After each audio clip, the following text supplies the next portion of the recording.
Pencarian keberadaan sosok Dito Mahendra belum berhasil hingga saat ini.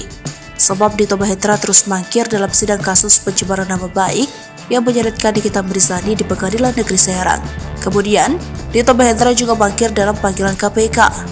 Dia dipanggil sebagai saksi kasus dugaan tindak pidana pencucian uang dengan tersangka mantan Sekretaris Mahkamah Agung Nur Hadi.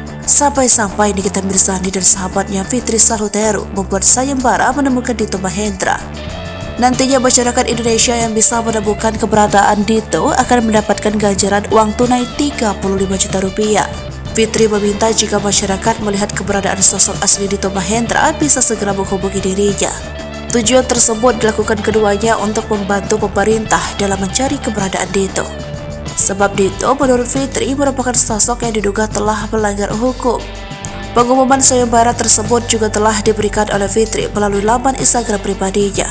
Beberapa orang telah menghubungi dirinya namun ia belum sepenuhnya percaya akan keberadaan Dito Mahendra saat ini.